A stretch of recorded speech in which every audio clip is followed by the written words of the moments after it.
Shalom, selamat pagi sahabat setia yang dikasih Tuhan. Salam ngopi Aceh, ngobrol pagi sama Yesus. Pada hari ini kita akan membaca dalam Amsal 14 ayat 17 dan 29. Amsal 14 ayat 17 dan 29 mengatakan demikian. Siapa lekas naik darah berlaku bodoh, tetapi orang yang bijaksana bersabar. 17. Siapa lekas naik darah berlaku bodoh, tetapi orang yang bijaksana bersabar. 29. Orang yang sabar besar pengertiannya, tetapi siapa cepat marah memperbesarkan kebodohan. Orang yang sabar besar pengertiannya, tetapi siapa cepat marah membesarkan kebodohan. Amin. Saudara-saudara, ya, kita ini ada dua hal kelas yang kita harus pelajari hari ini, yaitu kelas sabar, kelas menahan marah. Dua-duanya mempunyai energi yang besar. Orang yang suka marah akan mengeluarkan energi yang besar, saudara-saudara. Tapi ingat, orang yang dimarahi akan juga mempunyai energi 2 kali lipat daripada orang yang marah. Saudara. Kenapa? Karena orang yang marah, dia melampiaskan begitu saja energinya, tetapi orang yang dimarahi menerima energi marahnya, saudara-saudara. Lalu dalam hatinya ada energi lagi untuk juga menahan dia untuk marah juga, ya, menahan untuk sabar, menahan diri untuk tidak melakukan sesuatu yang melebihi daripada kemarahan dan kesabarannya, saudara. Sebab itu, saudara, orang marah akan banyak ruginya, tapi juga orang yang dimarahi akan juga dirugikan. Sebab itulah Amsal mengatakan janganlah suka marah, karena engkau membuang energi dirimu sendiri dan juga menghabiskan energi orang lain. Nah, saudara-saudara yang dikasih Tuhan, ini yang Tuhan maksudkan supaya kita tidak suka marah. Nah, kenapa? Karena marah tidak memberikan keuntungan apapun, saudara. Tidak menyelesaikan masalah dengan bijaksana. Marah tidak bisa menyelesaikan masalah dengan suatu hal yang baik. Tetapi kalau engkau menyelesaikan masalah dengan tutur kata yang baik, ya seperti saya katakan kemarin, ya orang tua dianggap sebagai orang tua, yang perempuan tua dianggap sebagai ibu, saudara, maka akan ada solusi, maka juga akan ada berkat Tuhan di antara permasalahan, di antara orang yang akan marah dan juga yang akan dimarahi. Nah, kedua-duanya akan mempunyai suatu hasil didikan yang luar biasa. Nah, saudara, mari kita jangan suka marah, ya, dan jangan suka memarahi orang. Dua-duanya tidak akan mendatangkan keuntungan.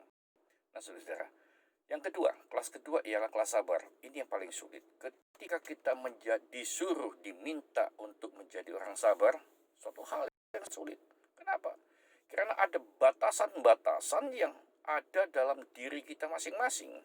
Ada batas sabar, ketika kita dimarahi, mungkin kita akan suatu saat limit batas ini, kita juga akan berbantah.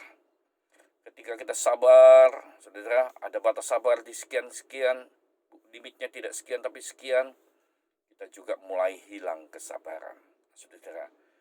Ya, celakanya ialah ketika ada orang menguji kesabaran kita, saudara.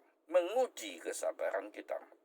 Nah, orang yang menguji inilah yang sangat susah diomongin, saudara, ya. Kenapa?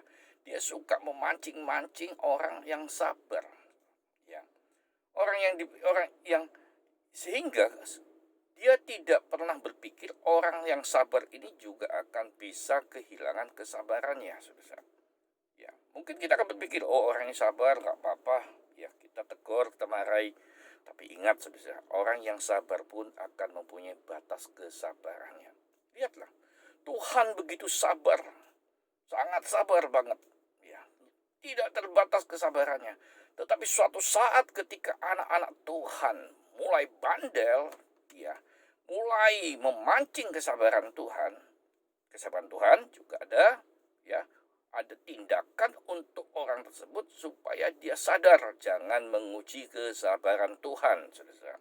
Nah, kesabaran Tuhan ada, tapi juga ada suatu didikan yang Tuhan berikan kepada orang yang menguji kesabaran Tuhan. Saudara yang dikasih Tuhan, manusia juga demikian. Ada juga batas kesabaran. Tetapi untuk mempunyai karakter didikan seperti Tuhan, mungkin sangat persentasenya sangat kecil sekali. Sebab itulah dua kelas ini harus kita sadari. Jangan suka marah. Jangan suka marah juga untuk menguji kesabaran orang. Dan juga untuk kita yang sabar, belajarlah tetap sabar. Ya. Supaya apa? Supaya Tuhan mengatakan jangan sampai ada dendam. Supaya juga jangan sampai kita memiliki suatu hidup yang akan menimbulkan marah, saudara.